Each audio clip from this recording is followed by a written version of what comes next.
employees. Now, after few years, they have 1,000 plus, bit more, 1,000 plus employees at the moment. So within next 5 years, they have a plan on their growth and the employee count within next 5 years. Within next 5 years, maximum employee count will not exceed 2,000 as per the projections. So uh, the maximum employee count is 2,000. That can be an information for us.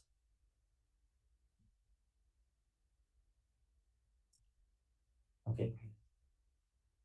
Are you in line with me right now? So we have initially, this was a kind of a startup company. They had only 50 employees. Now, after a few years, they have 1,000 plus employees, but they don't expect to grow beyond 2,000 based on their controls. So we have a max limit and the current employee count, and as well as the starting count.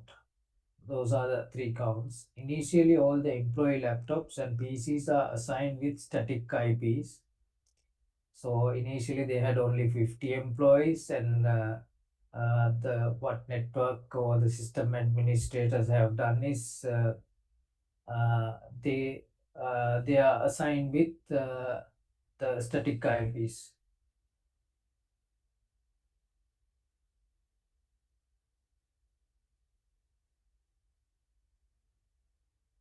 And including with local admin access to all the users to set up set up the IP settings, which means they are provide system engineering team provided local admin access with the authority to set the IP addresses as they wish. Uh, Small guidance provided, and they had the full authority to change the IP addresses as they wanted, because there are only 50 employees, which was the startup at the beginning.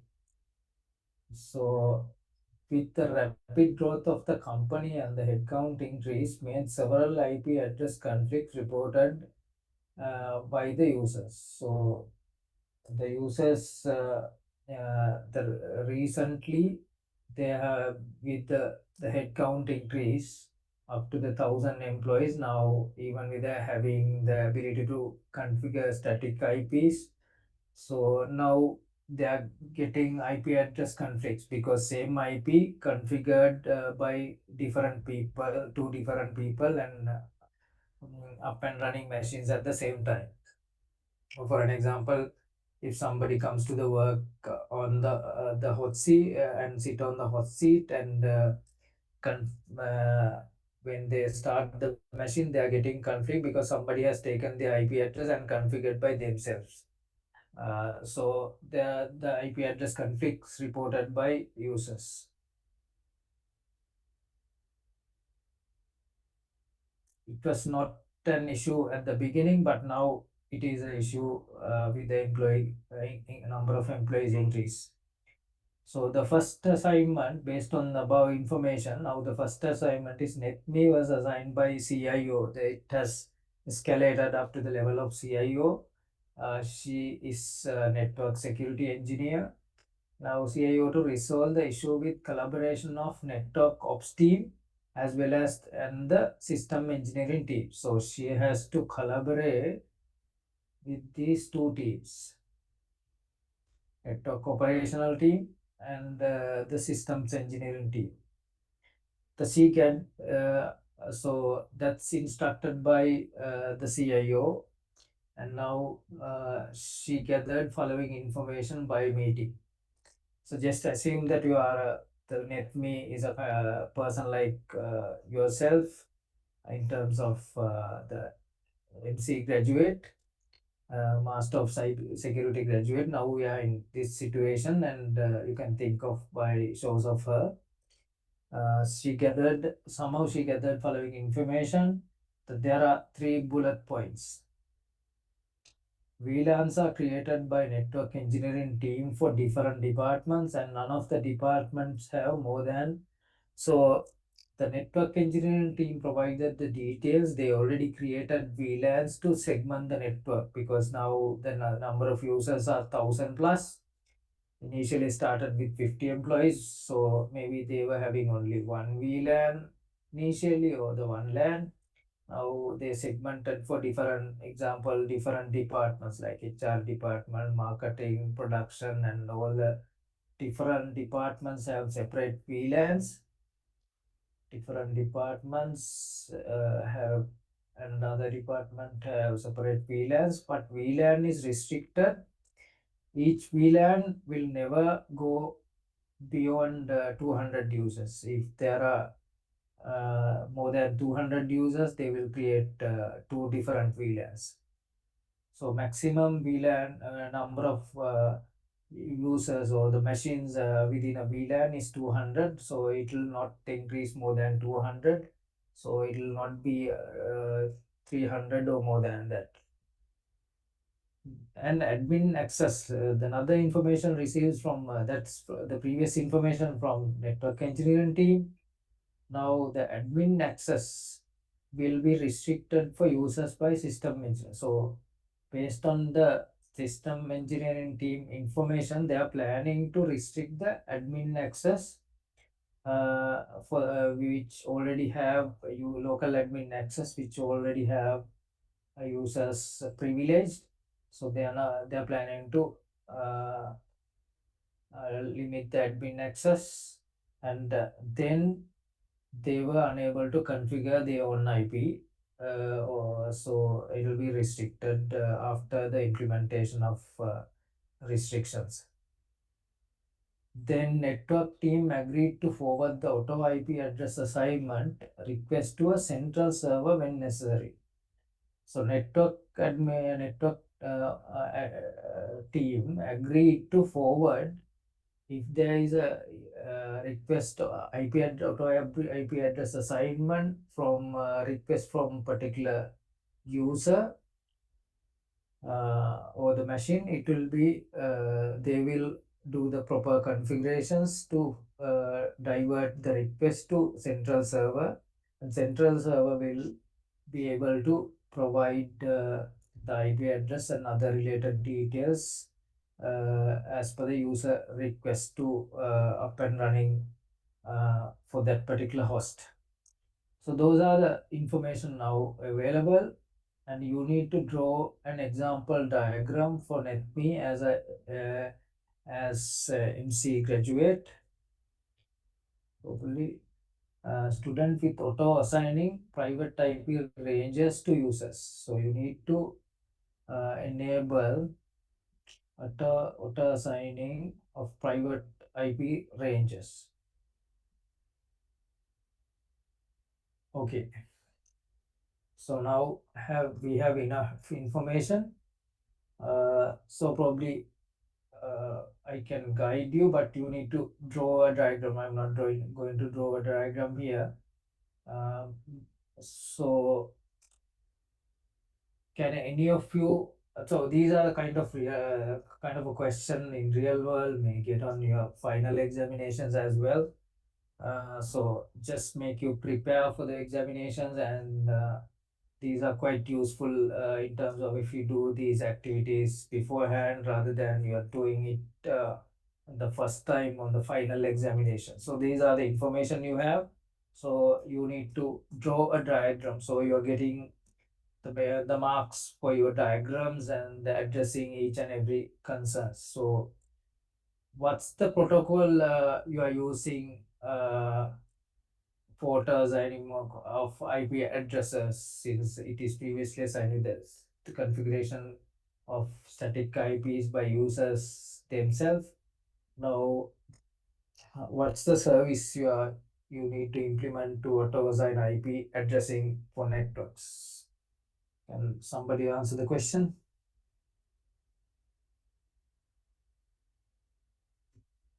Yeah, that's a service. DHCP is the service you need to consider implementing.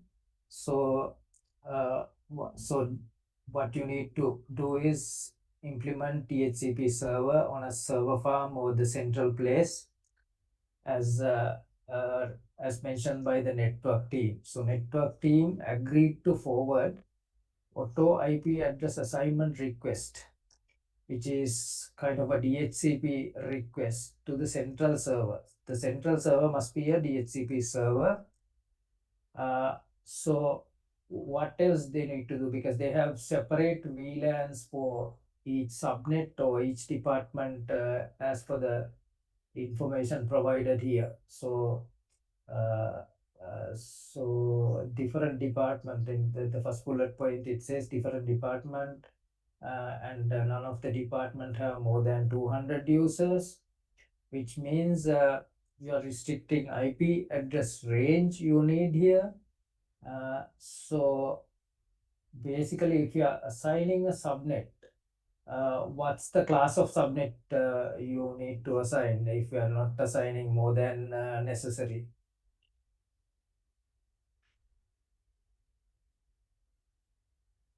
Can you repeat the answer? Are you subnet 24/24? That's class C. Subnet seems to be sufficient. So that's something you can pinpoint here, because maximum number of the IPs you can assign for the class C subnet with the /24 subnet mask, which means all the network portion, the first three octants representing the network portion, only number of the host can be play in the last octet, which is having the 8 bits from 0 to the 2 to the power 0 to 2 to the power 7. So maximum number of IPs you can go up to 255, but there are reserve addresses like subnet address is 0 and 255 allocated for the subnet broadcast. So you can maximum go up to the 254, and you need one for the default gateway for the routed interface. Then you are restricted maximum IP number of IPs to 253. So 0 you can't use because that's the subnet address. 255 you can't use, that's the subnet broadcast address. And you will need to reserve one for the default gateway and the computers. So then host per VLAN number of IPs you can get maximum 253. That is that is the close you can get in terms of playing on the subnet mask. So increase the subnet mask up to the /23, which is the first two octant plus the second octant with the uh, 7 bits on the subnet mask. On the last bit you are using for the network portion, and or the host portion, then you will be getting more than 255, which is 255 into 2, which is basically 512 IPs. So that is more than that. That is more beyond than that 200. The closest will be 200 in with the upper limit of 253 IPs maximum. So like, if you reduce the network portion more, like let's say /25, it taking one bit from the last octant. So then that will be much lesser with the number of IPs less than 128, which means you can go maximum up to the 200 users. So best subnet mask should be /24. So you can select class C address. And even though you selected class C address, there is another rule here, and the last the question here, the private IP, it should be a private IP range. Uh, can somebody explain that what is this private IP address range? If you are using a class C, then what's the exact range in terms of if you for the selection?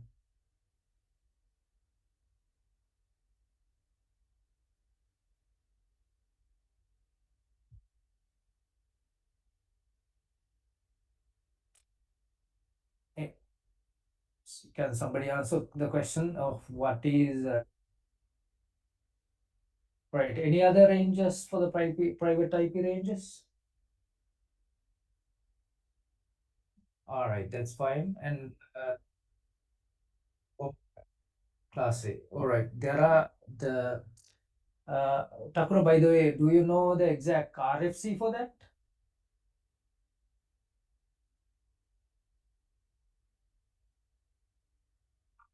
All right. You can use Google chatbots, whatever it is. Usually the RFC is 1918. You can search it now.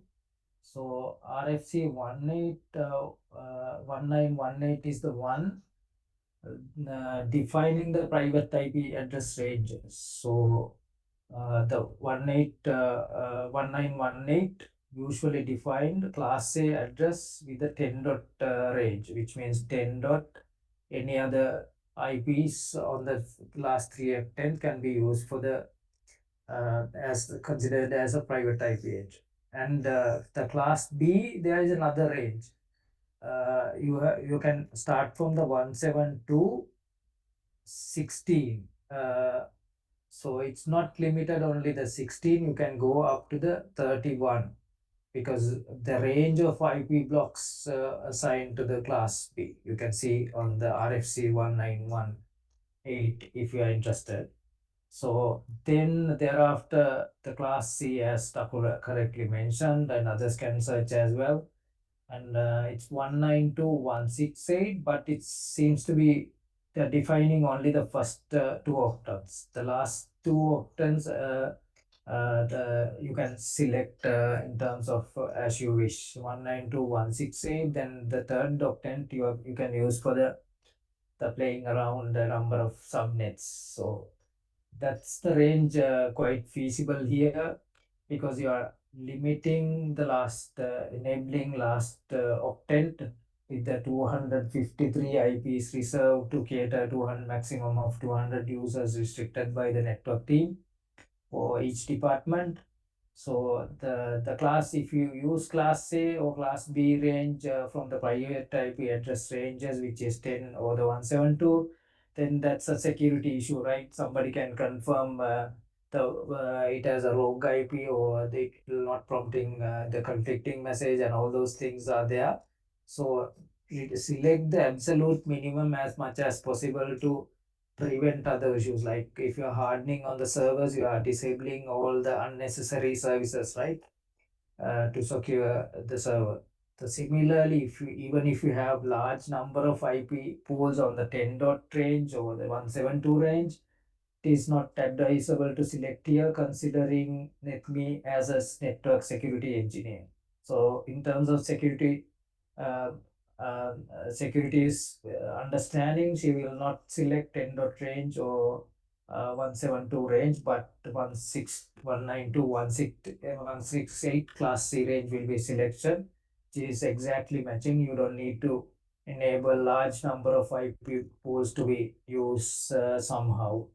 It should be restricted for the required minimum or the required average. So the best private IP range should be 192.168 in that particular case. Right. Then that's the range you should select. And there is another point as well in the description. So 200 user restriction is there. And there is a point that now currently they have 10,000 plus employees. So within next 5 years, the maximum employee count they are expecting only 2,000. So they don't have expectation to increase the employee count any further, at least for next 5. So that is again validating, or that is again confirming you can't use 10,000 10 dot range, which is the class A private range, or the class B I range, which is 172, because maximum you need 2000. Even maybe they are expecting to reduce the count thereafter because the modern trend is reducing the number of employee counts to reduce the complexity of the company. So it seems to be they are targeting maximum of 2000 users that can be catered by few subnets from 192.168 range. You don't have to go on to the 172 or the 10 dot range with the class A and B, considering the employee, the maximum employee count or the growth expected. So that's mandating again 192.168 range. So that is something important. And there is a one other point.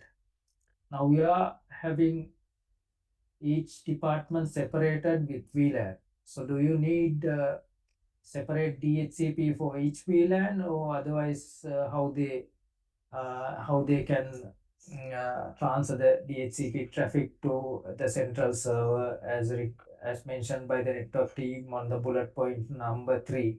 Network team agrees to forward the auto IP address assignment request to a central server when necessary after the implementation of central server. So they are not.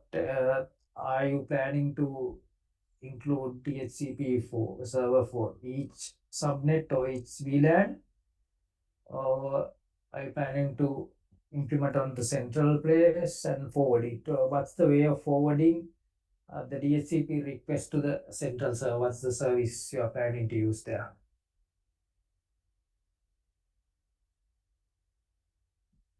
So you have, yeah, you have Chrome. Yes, that's correct. DHCP relay is the service you need to use or implement on the each layer 3 interface or the default gateway router which are using for each VLAN or the subnet. You can implement on that particular virtual interface or the physical interface there to forward DHCP request. Take the DHCP request from the VLAN or the subnet and forward it to the central server, and getting your DHCP lease IP address from with the other optional parameters and pass it to the end user. So your DHCP relays the service you need to implement on the network device to have it. So that's the kind of an implementation and need to represent on the your diagram if you got something like this on your final examinations. So uh, just give me a second. Probably I put up an example diagram.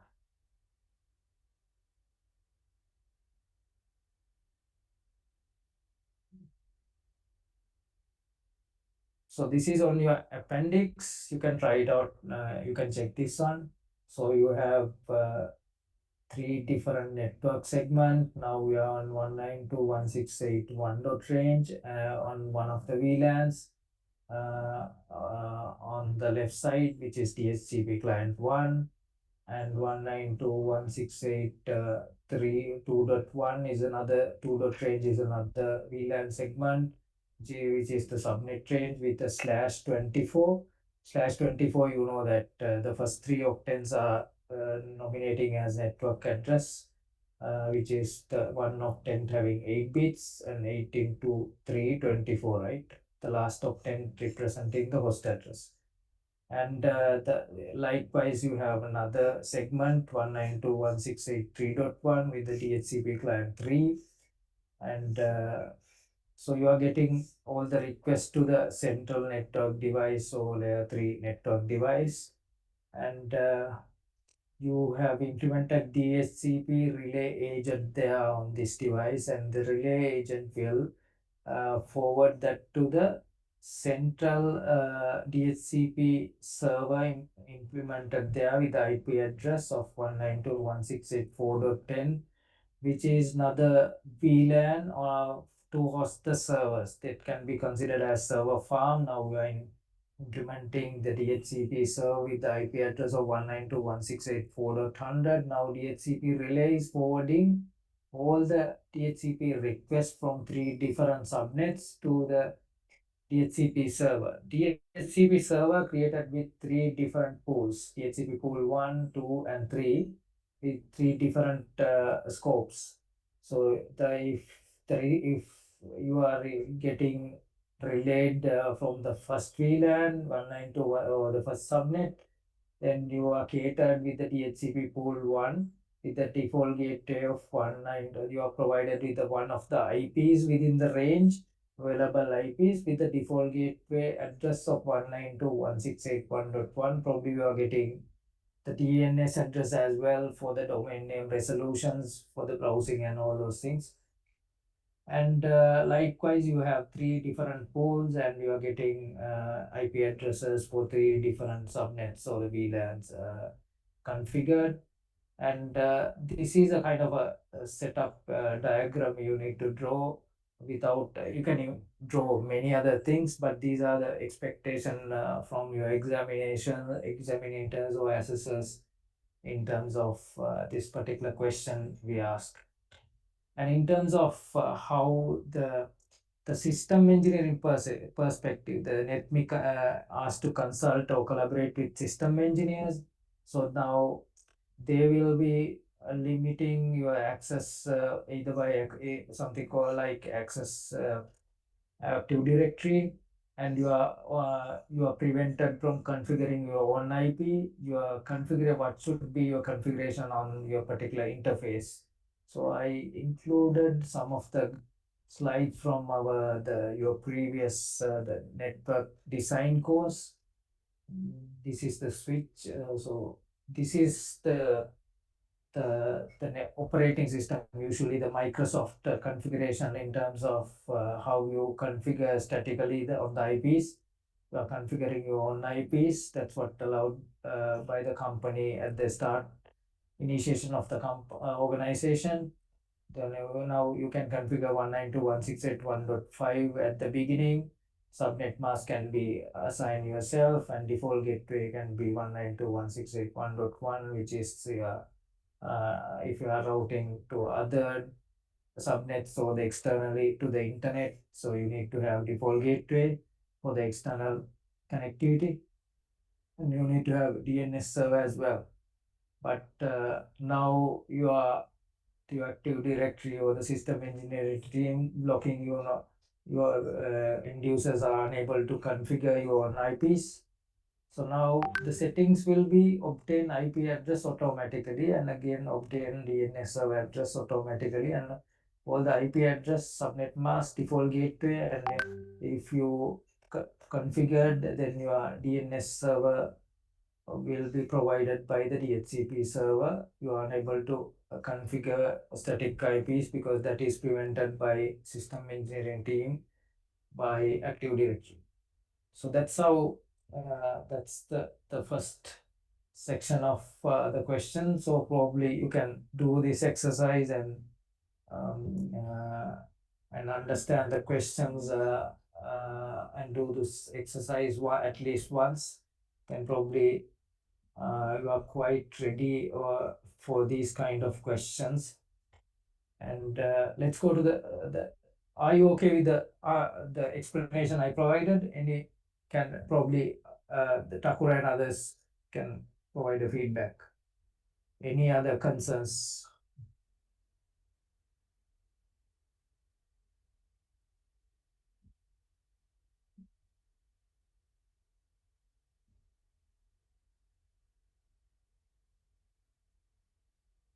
Okay, this is the. Let's go to the second question. Now she has the NetMe has resolve the issue of IP conflicts based on the direction provided by the CIO and collaborated with other teams and all the concerns or the feedback from the other teams taken and the resolved issue. Now the second question is second, then she got a second assignment by CIO. That means assigned again to allocate private multicast group IP address ranges for different departments and their internal IP multicast applications. What is or what are the potential overall IP address range or ranges you should consider when the objective of distribute among the internal departments to avoid group IP address duplicate? Because now the as we and the DHCP providing unicast IP addresses for all the individuals with the default gateway, and as well as the DNS IP if necessary, if assigned by the scope. But it has resolved. But multicast, they have multicast applications running on their subnets. Uh, Now they seems to be getting conflict on the multicast group IP addresses. So that need to be prevented, but that unable to prevent it by implementing DHCP.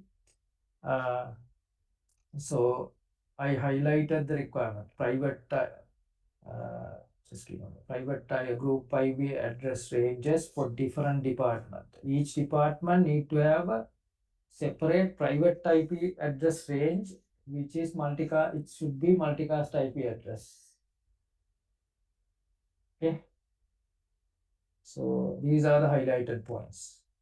What is the range you can select it there? So you have the range of entire multicast range of 224/4, which means 224 0.0.02 239 0.239 255 255 255. That's the range. So from that total range, what's the range suitable as a private multicast group IP address range, which is not available on the internet, similar to RFC 1918, which is similar to the unicast 10.172 and 192 range allocated for the unicast IP. Now multicast seems to be having something similar to that internal IP multicast range, private IP multicast range, which we can use for the internal IP multicast applications, and we can assign separate IP addresses for different departments to not make it conflict. So what's the total IP address ranges or range we can use to allocate IP addresses from? You can use Google, chatbots, whatever it is. Can somebody tell me the exact IP address range?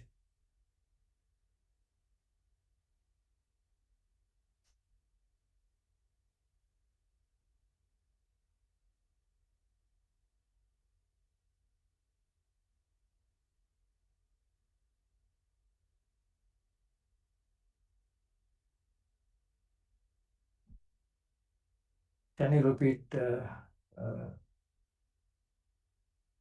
All right, that's the range exactly. So uh, probably others can join the discussion as well, because Takura, I must thank Takura for the participation actively in a group activity. Probably others should join as well, because others should get the understanding. So let me go back to the sharing of uh, some of the internet resources, probably. Okay.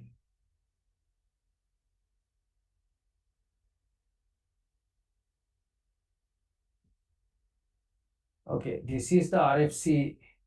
The RFCs are the standards usually have most of the network protocols and the IP address allocation and all those things defined as a, and usually the network engineering or the architecture is somewhat a standardized approach in terms of its nature, because the network is collection of people communicating together on a same language with agreements.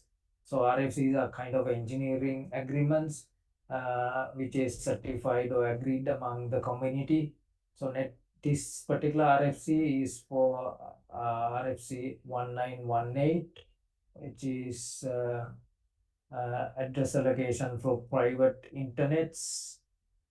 You can see that it initially published on 1996 February, with bunch of people, one from Cisco Systems, and there are other people from RIPE, which is the IPA Signing Authority, another one from two of them from IPA Signing Authority, another one from Silicon Graphics company. So they explain all the more intention, introduction, motivation. This is a standard follow in there. So you can see the three ranges assigned. The private type 10 dot range starting from 10.0.0 up to 10.255.255 with /8 prefix. The first octet is the network address. That is for the class A. 192, that's class B, you are assigned with 192.172.16 up to 31 on the second octet with the prefix of 12, 172.6.16/12, which is the first 8 octet from the first bit, first octet of, and then the second octet you are uh, getting four more bits and playing your network portion there from 16 to 31. Similarly, 192.168 you are assigning with the /16. So if you are going for the class C or with the range of 25 maximum of 255 IPs, then you need to make the subnet mask /24. By using this particular range, you can use one of this as 192.168.1, 192.168.2, which is you're playing the third octet with the network portion. So these are the three ranges that you need to keep mind on RFC 1918 assignment. But let's discuss bit on the multicast range.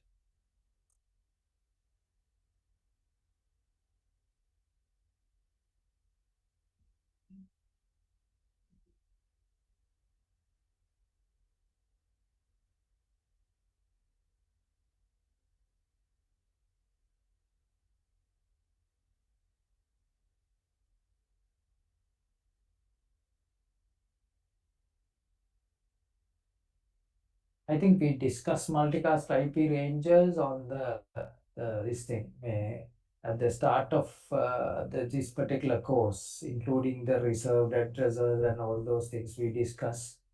Let me share the screen on this.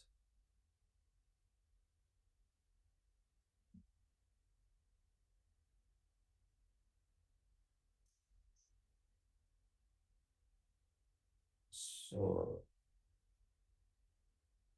you can see that the local network control block we discussed 224 range and with the several range reserved there. Likewise, you can go up to the other ranges as well on the reservations. You will end up somewhere on the 239, which is the last range allocated for the multicast. This you can see most of them are reserved. So, but 239 is not reserved for anybody, any specific applications.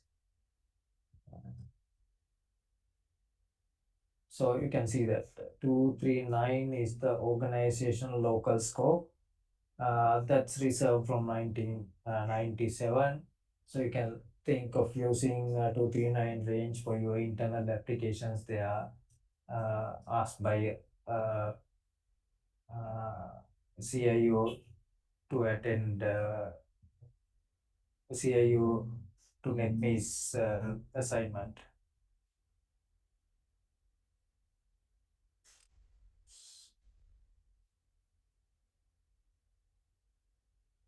Okay. I think, okay, just give me a second. All right, I think the question mainly for the auto assignment with the unicast ranges. The second is on the selection of private range. So you'll be not getting the exact questions, but these are the type of essay type of questions you may get the final examination. So it's better to prepare on this. Probably I can share some of some few questions, and one of the questions discussed on the next weeks as well. Probably you can think of preparing the the examinations, as well as I'll be uploading the second assignments on these topics. Probably we can ask questions if there are questions as well. Anything else? Any inputs from your end?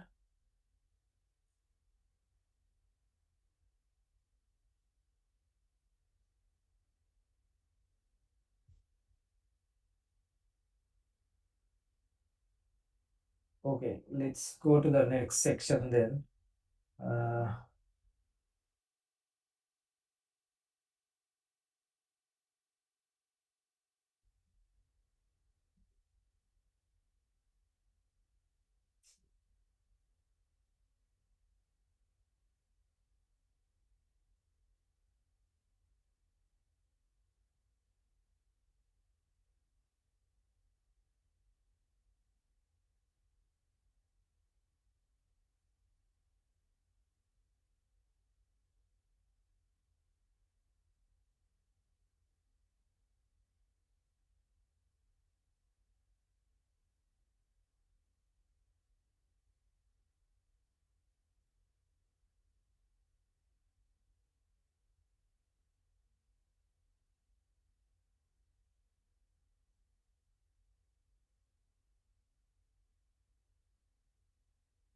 Okay, I hope you can see the screen. So the previous sections we have been discussing on the different type traffic patterns, which is unicast, multicast, broadcast, and all those things discussed. Specifically, we went to the details of multicast fundamentals and troubleshooting, which you haven't covered on the previous section or the previous sessions. So this is something based on the emerging technologies. We'll be starting today on the time synchronization and time stamping. Probably next week we can start on the network troubleshooting by the advanced troubleshooting by Wireshark, and then the cloud network troubleshooting will be discussed on the last session. So this is basically on the time synchronization and time stamping, quite important in these days for the troubleshooting as well as the monitoring aspects of your applications and the network components as well.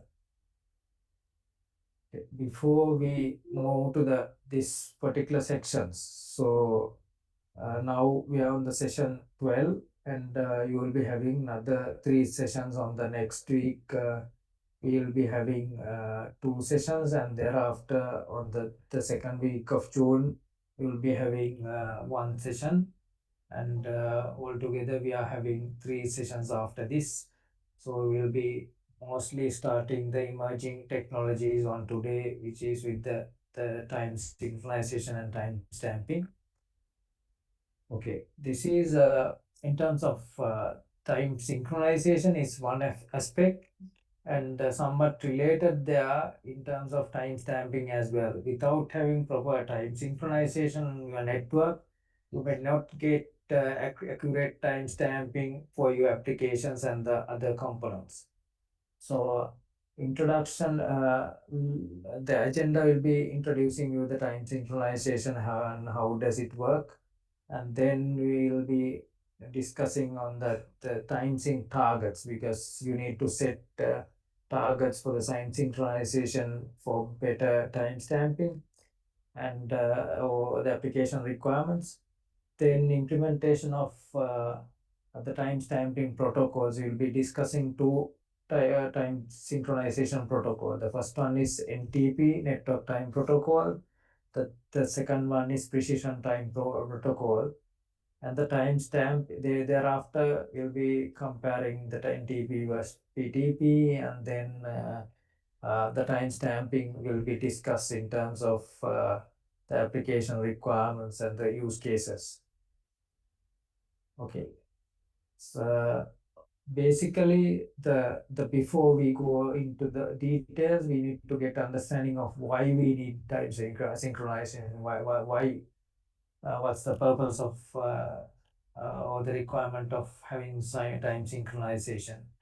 Uh, So basically, we can discuss on different industries. The first thing is service providers like Dialog, Telecom, or any other service provider, the data or network service provider usually require their devices to be time synchronized and provide accurate time in terms of billing and all the other aspect like troubleshooting and the flow controls and all those things need to be having the implementation of time synchronization with the most accurate ones usually require for the service providers. Then the industrial solutions like if you are having the conveyor belt or the assembly lines for the manufacturing or something like that, you need to have accurate time stamping for entire production process to run. So there are things to do first, and then the second and third, and likewise there is a flow in terms of production. So it matching the time or the keeping the gap between the processes or the steps of the process you need to maintain uh, to make it perfect and make it productive and the quality assurance as well. So the production line require accurate time synchronizations to run it through the flow. And the financing and the trading. The financial markets and trading require ultra low latency implementations to uh, the measure time of the order path or the service level agreements provided through the service providers or the exchanges. So usually those numbers are the order cycle, usually the the market data or the input gateways or the order management gateways up to the outgoing path of the market data or the order processing or order matching entire cycle require the few microseconds of time.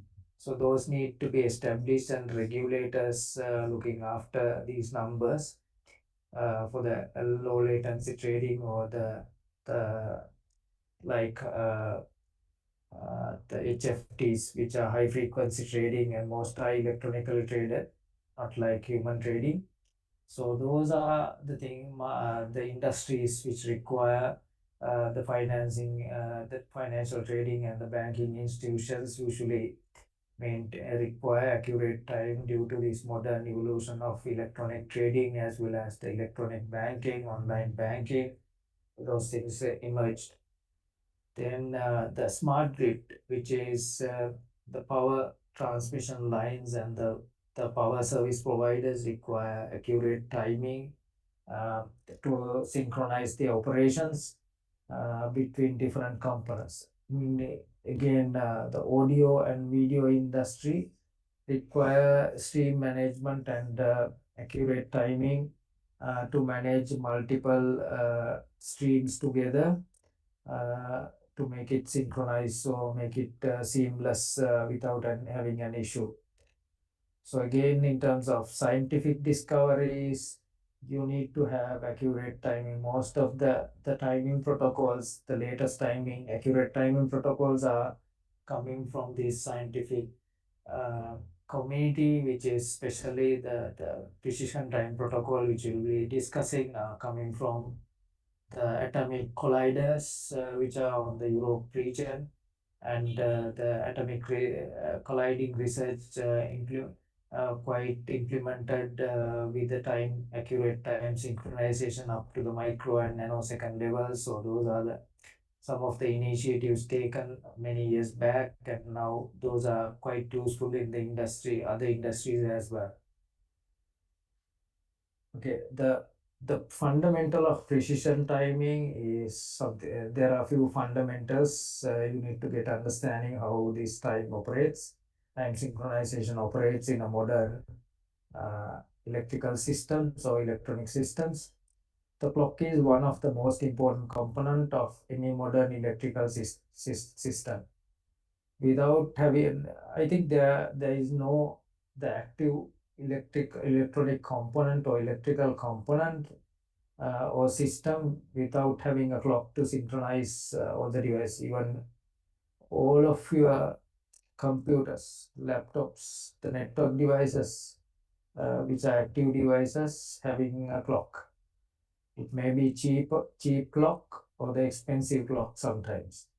So these clocks are the clocks you usually having on the laptops or the PCs are quite cheap, maybe less than $10, and there are maybe clocks on the servers which are a bit expensive, but it should be less than $20, I guess. But there are clocks which are central clock. Those are usually identified as master clocks, uh, which are having, which require $10,000s to have this. That's why we are not having the most accurate clocks on our PCs, servers, or the computers here. So usually the all of our machines having the cheap clocks, but not the best ones. So we can't have $10,000 clocks on a laptop because laptop is much less costlier than that.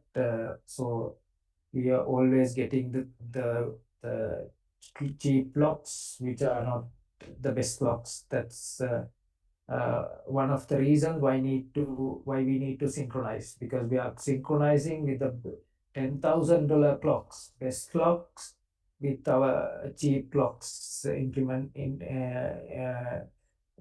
cheap clocks inside in our computers or the PCs or the network devices.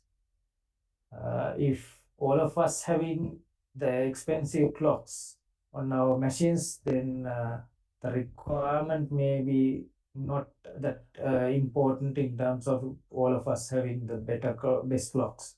But since we have cheaper clocks, we need to synchronize with the best clock.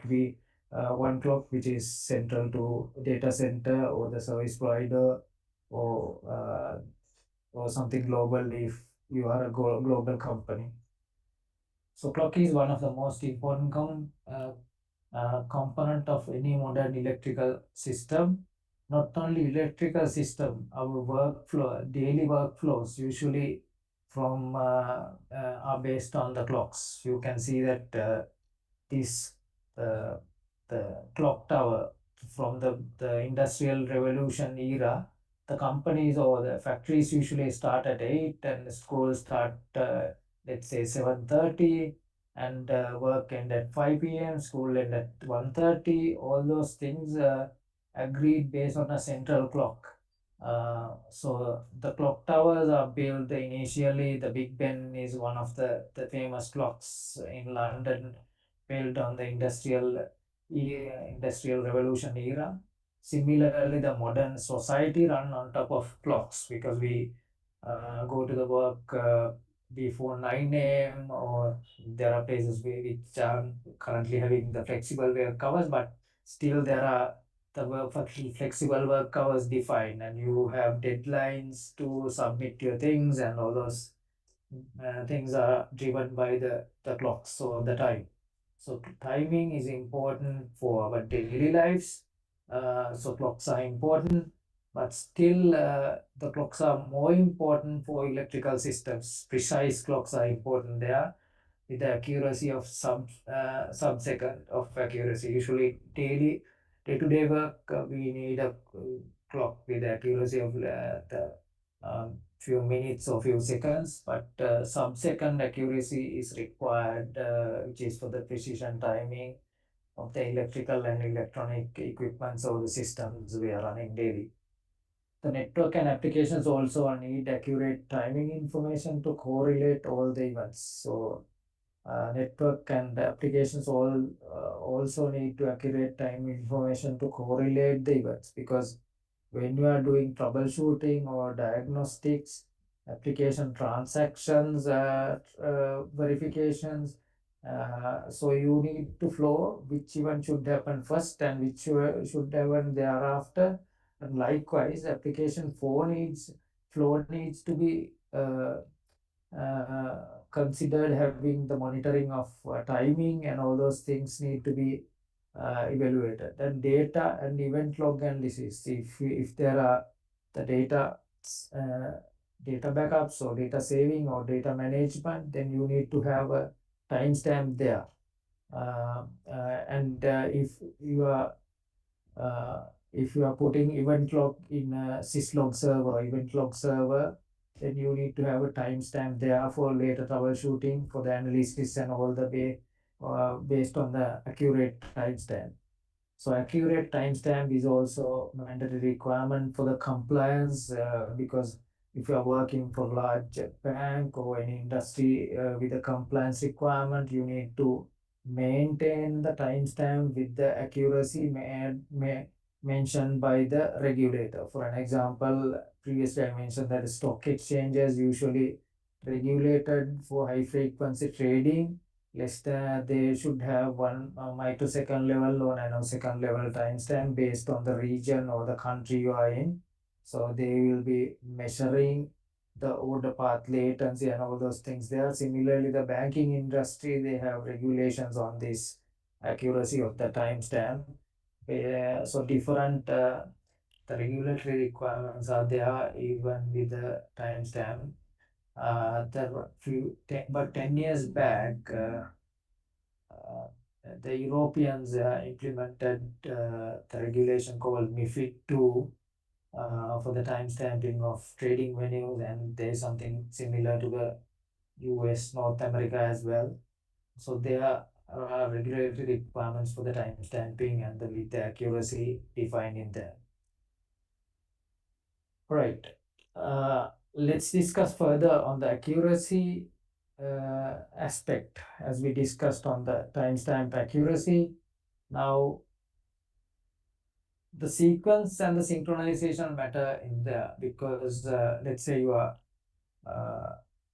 you are monitoring an application sequence and first things need to be first and something like after the first iteration or the first event, then there should be a second event and third event, or likewise you need to measure the time of the first event, second event, and how long it will take for the entire event cycle to be completed. So event need to be one after other, which means path dependence. You can't have the first event, second event before the first event.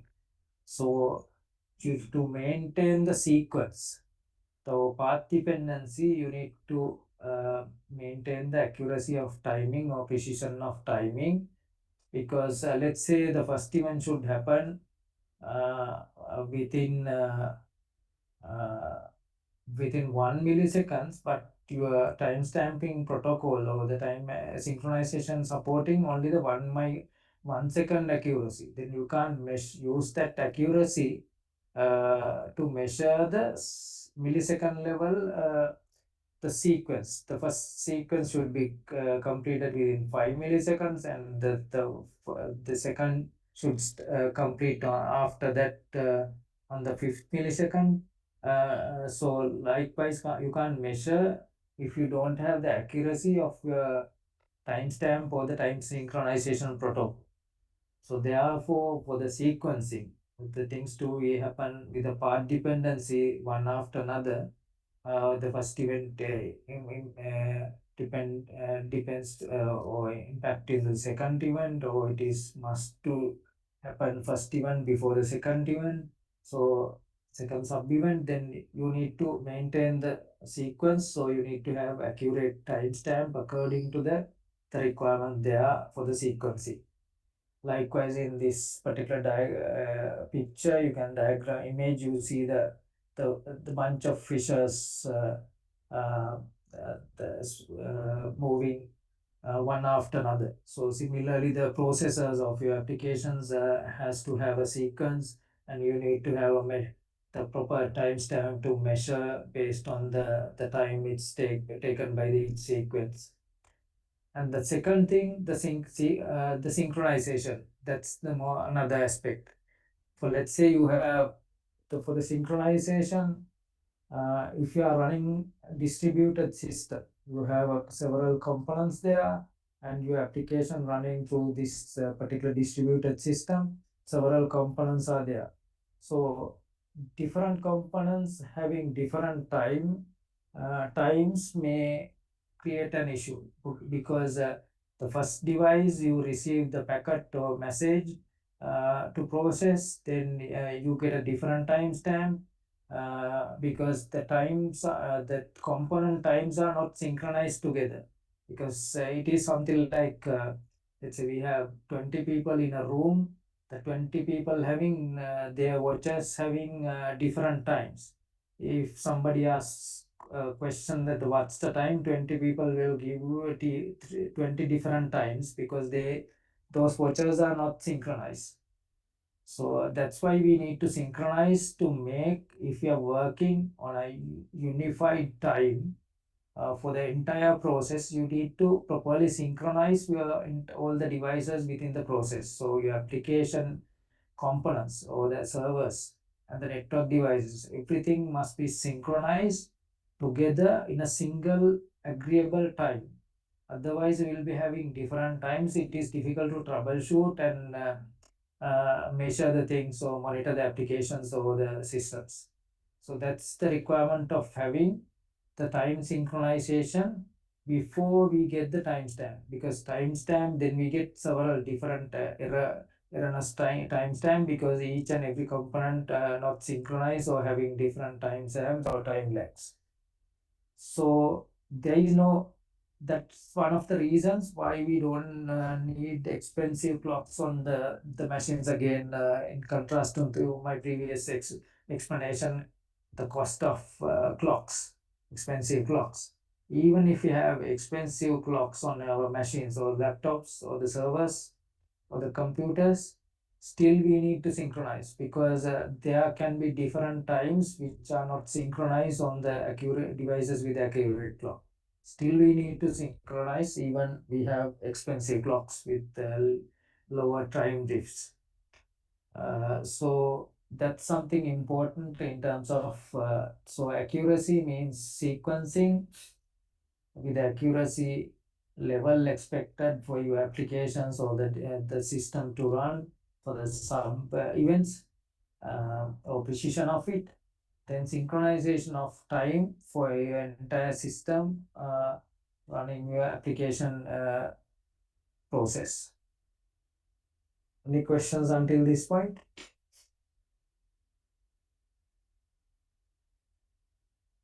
Okay, hope you understand the requirement of having time synchronize, the importance of time synchronization, even if you have expensive clocks on your end devices. So let's discuss bit on the challenges we have on the timing today. The financial institutes are building faster trading systems or the application systems for their IT transactions or online transactions. To gain competitive advantage, to increase the profitability, you need to have accurate timestamp. Then you can measure your systems and consider the improvement of performance by measuring the time, the processing times your systems. So if you don't measure the processing types, probably your end users may be experiencing higher delays or the jitters and all those the variations of entire processing times.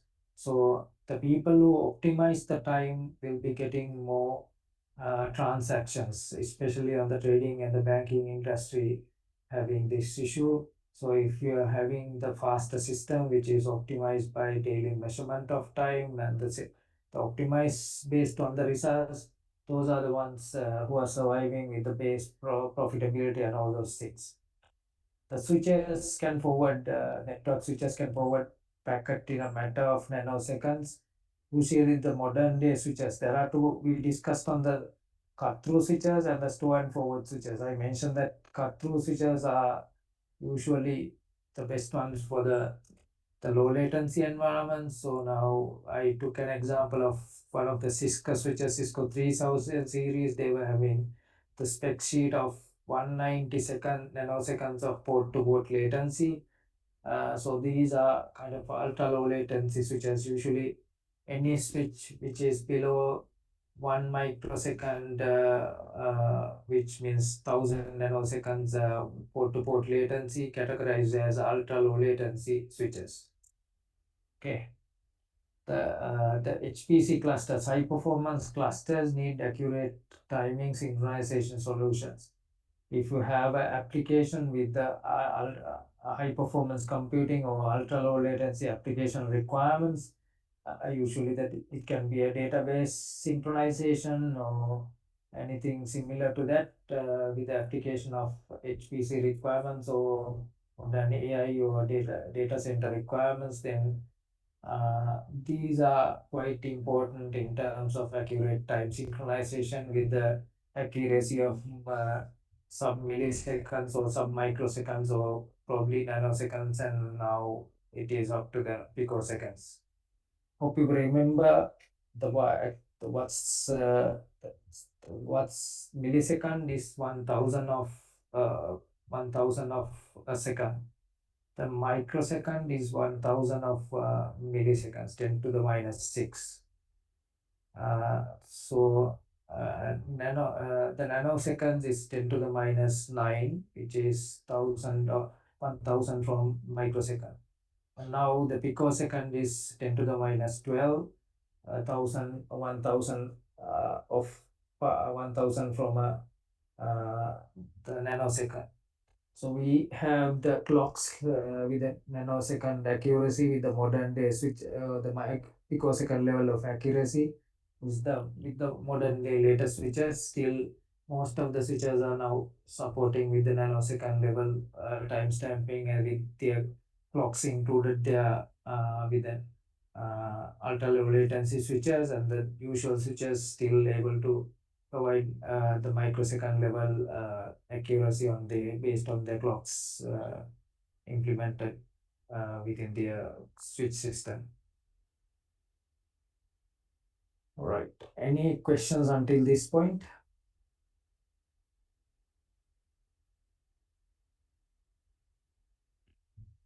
Okay. All right. Thank you. The timing challenge, let's discuss further. In terms of this is an example of electronic trading environment. So usually the expectation of having the entire network time synchronized for 100 microsecond is a modern day requirement for most of the regulators.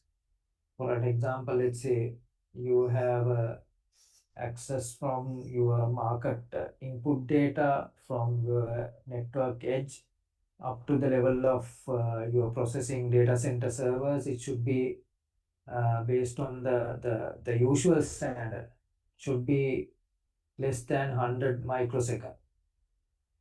But the latest standardization of European MiFID II requirement, likewise in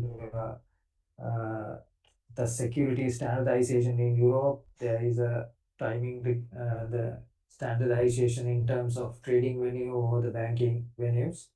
Actually, the normal data centers or the normal processing venue should have end-to-end from network edge router up to the server. You need to have 100 microsecond um, guarantee between that for the synchronization standard or synchronization target. And but some of the ultra low latency and the HPC centers should require 1 microsecond precision in there for the synchronization goal. So those are the goals or challenges for today's network. Based on the regulatory requirements, you need to implement those accuracy of the time stamping. Not like 10 years back. These are quite important in terms of the central authorities will be evaluating you on the time stamping or time synchronization accuracy and the standard defined, and you are get paid. They're imposing penalties if you haven't implemented those numbers for your industry. All right. Need accurate timing synchronization solutions. So the precise local only clock is not practical, because as we discussed previously, you can't have the most accurate clocks, the CCM or OBDM clocks implemented in your end devices like servers, or the laptops or the PCs, because those clocks are beyond $10,000 and it's expensive and require a lot of power to be run, which your laptop power not to be able to cater for that. And I still have the risk to run out of syncs. As we discussed, even if you have the extensive clock, still likewise, I took an example of single room having 20 people having the wristwatches. You are having different times on each and every watch. It is required to synchronize if you are working on a single agreeable time. So still you need to synchronize even if you have expensive clock. Why you are wasting time on the expensive clocks? So you can have the cheap clocks and synchronize with a central accurate clock. That would be fine. That's the idea behind time synchronization requirements and these codes. So you will be implementing something central, accurate clock, which is not drifting frequently like a cheap clock, but frequently you need to synchronize that accurate clock with the cheap clock you are having on the servers and computers. That's the idea on why you don't need to invest more on the local clock and each and every device having an expensive clock. And then second bullet point is on time need to be precise and synchronized. So it should be accurate and synchronized for your system or device, all the components of your system, to maintain single unified time. So one person having accurate time, he need to be synchronized with all the components by pushing the time to all of the receivers or all the components, whatever the clock they are having. And it needs to be frequent, because time, the cheap clocks drifting quickly, and you need to synchronize quite fast or quite frequently. Everyone, so there's few rules there. Everyone will have the same timing information for the entire system. Okay, all the components of the system, including the servers and the network devices and all the active components, is required to have same time as accurate as possible with a small drift. So solve the problem for distributed system, because distributed systems are usually having different components not governed by the central or body or central component. If you are having a mainframe system which are having all the systems centrally deployed on a single unit, then it is automatically time synchronized, because that is running on a one unit. But if you are having multiple servers or multiple components or multiple devices to build your large system, so that's the distributed system, and all the components there should be time synchronized in a common way or the formal way. Should be easily distributed. It should be easily distributed without disrupting your data traffic or any other thing, and it should be less costlier in terms of the entire system implementation should be easily distributed. So that's why we need common protocols to time synchronize. Should be meet with accurate requirement. So the previously we discussed on the electronic trading require at least 100 microsecond synchronization on a trading venue. So ultra low latency trading unit require end-to-end synchronization within the precision of 1 microsecond.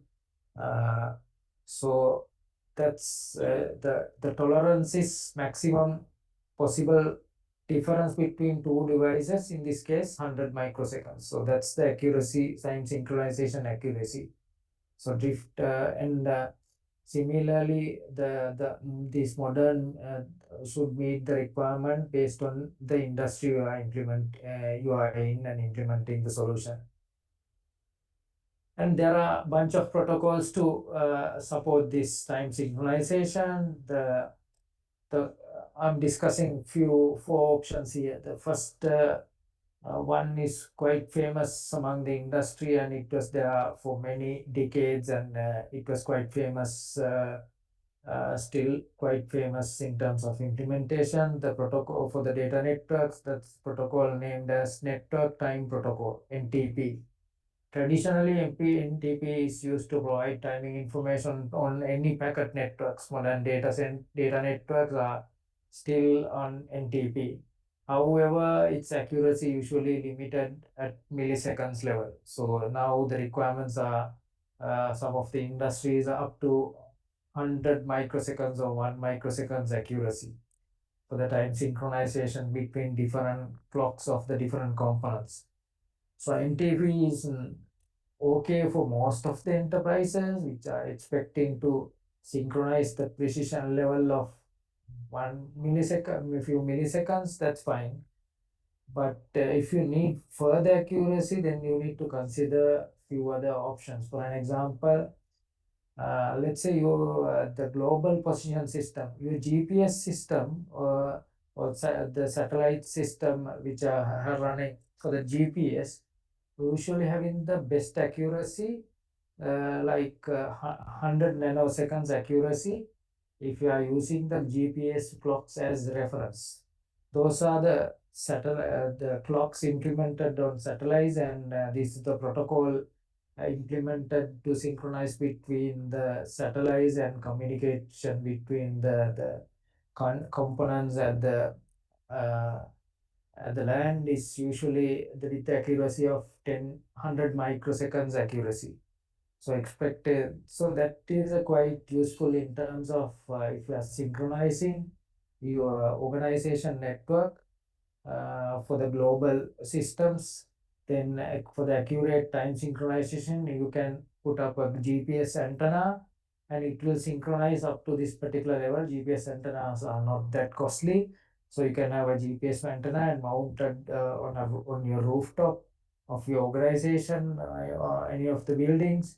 Then multiple satellites getting connected with that antenna and providing you the time synchronization with your grandmaster clock, or the best clock you have is the 100 nanoseconds global accuracy, or the global time sync accuracy with the satellite GPS system. So that is more one of the implementation. Most of the companies uh, synchronizing first the grandmaster clock with the GPS network and maintaining the accuracy of their timestamp with the GPS signal within the range of 100 nanoseconds. But this is not the you can't use Ethernet for your GPS. But the GPS antenna up to the from satellite synchronizations, those are not the Ethernet packet networks. But after you synchronize your grandmaster clock by using GPS antenna connecting to it, then you can be implementing Ethernet with other timing protocols like NTP or PTP in this case. iRig is another protocol which is somewhat different again, legacy protocol, but it's having only milliseconds level accuracy. So not it was quite useful on previously, but since it's proprietary manner and you have other commodities now, common protocols, iRig is not famous now. Uh, and you have something this is mainly for the telecommunication network era. Previously they used this iRig, and the PTP is the modern day protocol and invented by the CERN lab of atomic collider in Europe. They initiated some time back, and it has IEEE standard as well, which is quite commodity among all the vendors now. IEEE 1588 is the standard, like we were having RFCs on the network. We discussed on the private IP RFC 1918. Similarly, this is IEEE standard having 1518 precision time protocol. PTP is precision time protocol. Now the Beauty of PTP implementation is it is having the you can get the nanosecond level accuracy by investing on PTP protocol, precision time protocol. So now the usually enterprises were using depending on the NTP network time protocol. Now the PTP is quite becoming famous among the telecom and the financial industry due to the regulatory requirement of accurate time stamping such as microsecond level or nanosecond level. So it is quite famous on the PTP these days with the industrial demands or requirements in the modern era. Right. As I mentioned, the standard of 1588, the current day usually most people using 1588 version 2. The version 1 having some issues in terms of requirement of transparent clock and all those things, supporting backward compatibility for already implemented systems. Version 2 introduced on 2008, and this is the usual practice which is identified as PTP version 2. So IEEE 1588V2, which is IEEE 1588 2008, is now well-known standard among the network industry and the community for the nanosecond level timestamping accuracy. Uh, there are a few important characteristics there. Can directly map. You can use Ethernet with this particular standard, and the layer 2 protocol will be Ethernet, and you can use UDP with IP version 4, and the time recoveries you can use TCP, the other protocols as well. But UDP is the main candidate for the unicast as multicast implementations related to the time synchronization networks or the implementations. So layer 2 is Ethernet, the layer uh, 3 is IP, Internet Protocol, IP version 4. The UDP is the transport layer protocol, which is mapping perfectly with the modern data center networks. The packet-based timing distribution and synchronization. The packet networks are usually based on Ethernet, and it's quite useful.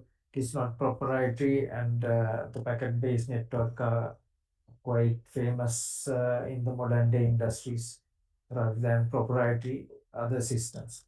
The nanosecond to sub-microsecond level accuracy can be implemented based on your investment. You invest, you can go up to the nanosecond level investment, and sometimes sub nanosecond level possible with the investment on hardware devices and the components there. And max it is assuring that sub microsecond level accuracy, which you are unable to get with the network time protocol, which is millisecond level accuracy. And low administrative efforts, easy to manage and maintain. It is easy to manage, not like proprietary systems like iRig, which previously having. It is easy to manage because you have networks, you can use same network engineers or same network administrators you are having on the packet Ethernet networks and up and running. So low administrative efforts and easy to manage and maintain. Low cost and low resource use works on high-end and low-end devices. You don't have expensive equipments like in the proprietary systems for the time synchronization. These are commodities, and prices are went quite down in terms of component requirements, but still is bit expensive than NTP, network time protocol. uh, the amount you invest, then you can make it accurate more. Later we can discuss that as well. Support redundant and fault tolerance in. So if one your first the main active master clock fail, there is a possibility to fail over to the secondary, and the redundancy can be implemented, the single point of failure avoided with the design, and fault tolerance provided. No need to implement costly dedicated timing network separately. you can is already laid the Ethernet network or network to implement PTP. So it's now network engineer's job, not somebody else's or electrical engineers or any other electronics engineer's job. So it is part of network engineering now with this emergence.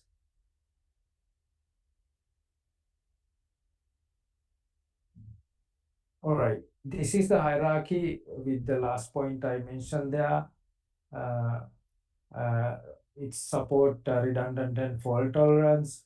So this is the structure of the clocks which you are having.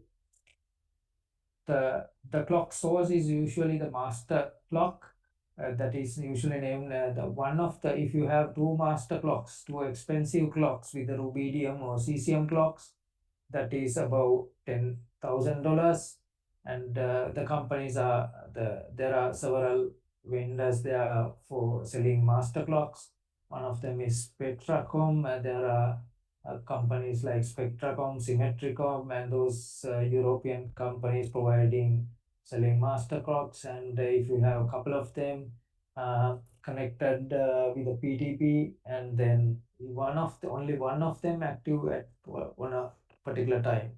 Both can't be active. Even if you have two master clock, one will be nominated as grandmaster, and that's the one sending traffic, and the master clock 2 then passively listening to that the clock signal from clock 1, and if clock 1 disappeared, then master clock 2 will take over the functionality of grandmaster, like in the chess games. So you can see that if there are multiple masters, the grandmaster is a one who nominated in this case as the main single clock. So that's something important. And the bound, then the second layer, you have switches. Switches having accurate clocks as well. Not sometimes it's accurate as similar to the master clock, but most of the modern day enterprise and the low latency switches are having great clocks. They are called. They will be configured. The switches will be configured as boundary clocks. The boundary clocks receiving time from the master clock or grandmaster clock, and then the boundary clock doing is it's correcting the time on making it further accurate based on the drift and all those things avoided, and sending it to the downstream boundary clocks, which is the next layer of switches probably. You may be having core layer or distribution layer switches, then the access layer switches, and then your servers connected as slaves. Those are the servers getting from their data center access switches with the time correction from the upstream switches, and all the layers correcting time and make it accurate and passing to the last stop, which is the slave or the server or the any end host. This is the way of the logical way of configuring the PTP precision time protocol. You have hierarchy of there. You have top hierarchy included with the clock sources with the master clock and grandmaster clock. Then you have layers of switches with the boundary clocks, and lastly, the slaves are the servers and the computers with the cheap clocks connecting to the boundary clock and synchronizing with the accurate or the corrected clock at the boundary level as well. So this is the hierarchy and the structure of PTP. And this is how the PTP working. It is quite simple solution. So let's say you have a master clock, and between there can be several devices. It's a basically communication between master and the slave. So there are the clock with all the four step mentioned here: sync, follow up, delay request, and delay response. And there are two-step clocks as well. So the modern findings are proving that two-step clocks are not that different from the four-step in terms of accuracy. So we can think of using two-step or four-step accuracy. So this is how it's synchronized. Usually the grandmaster clock having the accurate clock, it does not drift mostly, even if it is unconnected from the time source like GPS. uh, Within 24 hours it is only drifting few nanoseconds only, because it not even drifting microseconds, so it's quite accurate even if you lost the time source from the GPS antenna. So it does have a accurate great accurate clocks there. So now the master clock is the main time source for the local network, and your servers synchronizing through your network card, which is the data network connector. And that usually the synchronization happen with these four steps. The first signal, the master clock sending sync message to the receiver or the slave clock, which is your server network card or the server clock there, synchronize with the network card clock. Maybe network card having separate clock, or you have a system clock only on your machine. The most of the smart NICs, so modern day smart NICs or low latency smart NICs having clocks, but cheap cards sometimes may not be having clocks there, and synchronizing with the central clock on your computer. So it is synchronized with sending a sync message and time, uh, that these two may be having two different times, right? Because they haven't synchronized first. So they have their own clocks, like once we are single room, we are having several researchers, we are having two different times for 20 people. This master clock be having accurate clock, but it's a different from the save clock. Now the requirement is to synchronize the master clock time with the slave clock, because it is having different clock. So you are sending sync message from the master clock. It is taking a timestamp at the time which has sent based on its clock, which is T1. And the sync and the receiver getting the sync message, and it's marking its own time based on the system clock. And you have T1 and T2. And the the four-step process sending the follow-up message as well. Now the slave clock sending another message, and it's marking its sending time T3, and the master clock again receiving that time, it's marking its the receive time as T4. These are the reference time based on the own clock, the master clock having its own time, the slave having its own time. So based on these four informations, or the iterative process will uh, making the calculations internally. So the time gap will be calculated, the network to be travel, time from master clock to the receiver clock, and getting time back to the from the receiver clock to the delay request packet from the receiver. And all those four timestamps can be used, because timestamps are there based on the iterative process. You can calculate the mean path delay by reducing the two different times between the two packets sent. Then you can go calculate further time offset, which is a different time difference between the master clock and the slave clock. And then there will be iterative process to correct the time by using PTP. This is the, in a simplified way, we are not going into details, but this is the most simple way to explain this. That you are calculating mean path delay and calculating the clock offset between master and slave based on that, by reducing the mean path delay from T2 minus T1, which is the timestamp between the master clock and the slave clock mm, on the first packet, which is the sync packet. And then you get the exact offset number, how different your slave clock from the master clock. So this will further improve, and this process getting incremental, and the adjusting the time of the receive side. according to the master time based on the messages you are getting with the sync messages. So clock synchronization, the PTP works on this way. So this is quite simple, but it make accurate by multiple iterations, not by first synchronizing at the first instance.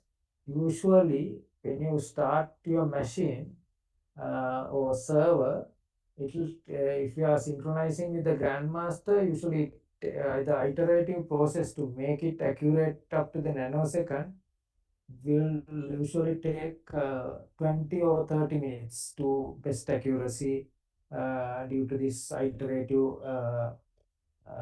way of PTP running. So, in terms of comparison, any questions until this point?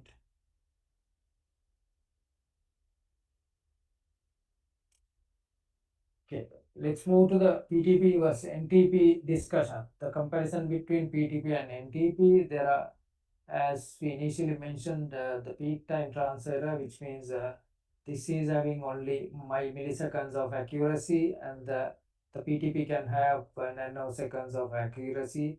If you are synchronized with the GPS system, it is less than 100 nanoseconds, usually 10 to the minus 7.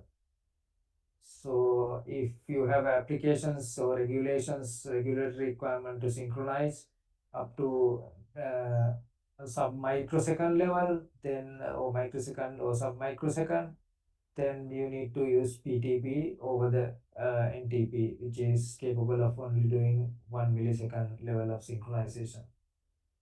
And the usually the NTP, the time drift based on the network devices, NTP only capable of synchronizing at the layer 3, which is the IP address layer or IP layer. So the time errors are usually emerged by routers only. The rest of the devices, the NTP has no clue at all, because it's running on top of IP Internet Protocol, which is layer 2, layer 3. A layer 2 device, a layer 2 have no visibility for the NTP. But for the PTP, uh, it is having visibility on the router, switches, the port, and all those OS stack delays, network, and all the corrections possible, because it has the way of identifying all the error sources and the correcting time. So the NTP does not have such precision to identify errors on the beyond the below the router level. So it seems to be less accurate, because network level time corrections are not possible due to this reason of NTP. Implementation, which is hardware or software, you can implement in a just by putting software NTP client, which can be default on the operating system, or you can download or purchase open source NTP client as well. Uh, so it is quite possible in terms of implementing cheaply on the NTP. Any Microsoft or Linux machines can implement NTP network time service, and there are modern services for the enterprise Linux. You can use those services, and it is okay to run on the software client or software service rather than having hardware equipments to make it synchronized. You can increase the accuracy by having uh, NTP implemented by using SmartNICs. Bit, you can increase the accuracy, but still it's not predictable since it's millisecond level accuracy. And PTP mostly having hardware devices as software components as well. Mostly the grandmaster clocks are hardware devices or hardware appliances, and the switches are boundary clocks, which are hardware appliances. The smart NICs are hardware appliances, hardware devices, which are servers. But you need PTP client, which can be a software, which usually a software component. And mode of operation. The clients usually the NTP is a pull mechanism. You are When you need time, you are pulling the time from the NTP server or the grandmaster. But PTP, it is a more of a push mechanism. The grandmaster pushing to the boundary clocks pushing to the next level of boundary clock. So it's the access layer switches. Then it's pushing from the switch level to the network cards and the NDOS. So it's a pushing mechanism for the BTP, but pulling mechanism for the NTP. On path support, since this is based on IP Internet Protocol, Layer 3 protocol, it is not possible to correct the timing on the network devices or the network path. Once the PTP is sent from the grandmaster or the NTP server, it's getting exactly through the network to the clients as well. That's why it's less accurate. But PTP on path support is not required, but it is possible. It is always devices correcting time, network devices correcting time intermediate by intermediary implementations. The relative cost of the solutions, that NTP is quite cheap because you need to implement up and running NTP service on your host computer and synchronizing with the NTP server implemented on your one of the servers. Even you may not require to implement the grandmaster there. It's not mandatory. The more expensive for the PTP because you need grandmaster, bounded clocks, and the smart clocks with the hardware, smart network cards with the hardware clocks, and the PTP clients required. Maybe need to purchase from the third parties for the accuracy. So quite expensive. The metrics compared to the NTP implementation. Metrics, monitoring and management. You can measure the time performance. Uh, there are tools to measure or the monitoring mechanism. Expensive in terms of sometimes monitoring, sometimes there are vendors who can provide the monitoring solutions. But now it's quite famous and it's available everywhere on a fair price, I guess. So let's compare the PTP versus NTP performance. You can see that the x-axis marking the seconds and time, and y-axis marking the offset, which is a difference between the time source and the time receiver. Uh, Based on the time graph, time monitoring, you can see that this orange color graph is on NTP. The green color graph, even it is difficult to observe as well. You can see that x-axis on 0 is quite having small dips and ups on the green color line. It is representing the PTP. It is some microsecond level accuracy, and you can see that there are several peaks with several seconds on the NTP. The best at the initially, then it quite settling on the 1 microsecond, the 1,000 microseconds, which is 1 second accuracy. After a certain time, it's getting bit accurate with uh, less than 500 microseconds. Uh, Usually, the millisecond level accuracy provided over the time with the iteration. But you can see that if I expand the graph with a to make you understand the difference, the average offset on NTP is 263 microseconds on the orange graph.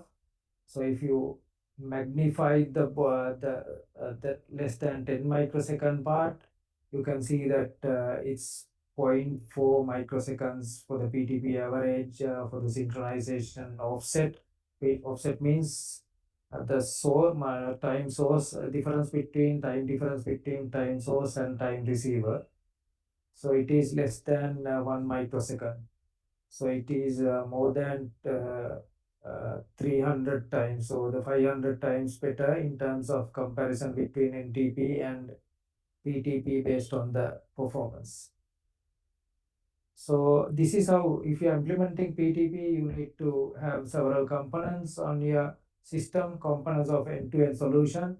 You need to have a grandmaster clock. Usually you can purchase this from the companies like Symmetricom, Spectracom, and those guys are selling those grandmaster clock. This is not a famous network vendor, but they are specifically mastered or specifically special, they are specialized on this grandmaster clock development.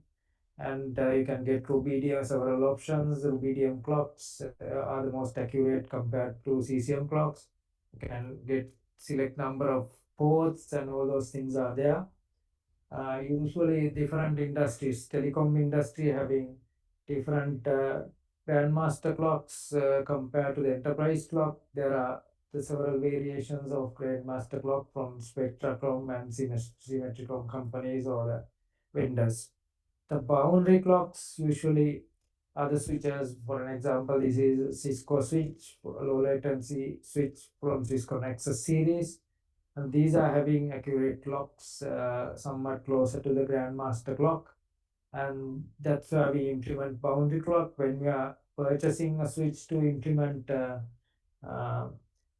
the PTP, precision time protocol. You need to check the standards whether it is supporting the PTP, and the standard, as I mentioned, that is the uh, IEEE 1588 or PTP version 2. Can check on the speak sheet before we purchase or take the purchasing decision if you're implementing PTP. Some of the switches are not supporting PTP, so you can check spec sheet if you are planning to implement PTP on your network. Then you need to purchase the network card, which are supporting hardware timestamping for the accuracy of PTP. So usually those cards are a bit expensive than the normal card. You need to check PTP supportability and the availability of hardware clock. Usually most of the smart NICs, not the dumb, the cheap network cards, smart network interface card being a boundary clock or the clocks on their network cards. Usually those are above $1,000, and the use normal network cards are below 300 usually. And then you need to have PTP client install, software installed on your operating system, which need to synchronize with the system clock. So there are several variants of this. Even the Linux by usually having free software stack from this their open source community. So these are the components you require. You can see identify that there is no one single vendor to implement PTP. You need several components and different vendors to be contacted for this purpose. And this is the summary in terms of time synchronization. I'll be taking another 5 minutes to go on the time stamping as well. The time synchronization goals are usually the most demanding one is 1 microsecond accuracy from your time source up to the end of server. There can be many hosts such as 16 hops. You can implement the switches having the latency such as 50 nanoseconds for the time synchronization efforts. You can expect these requirements 1 microsecond accuracy demand for some of the industries, and you can implement synchronize with your GPS network with 100 nanosecond for your grandmaster clock. Then you can have intermediate transparent or boundary clock.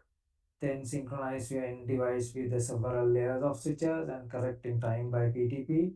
So usually the 1 microsecond, which means 1000 nanoseconds accuracy implemented in can be implemented end to end by somebody asked a question.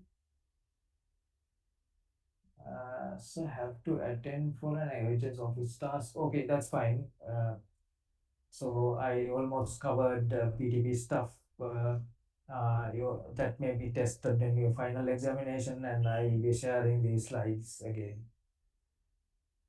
And that's about the summary in terms of time synchronization and its targets.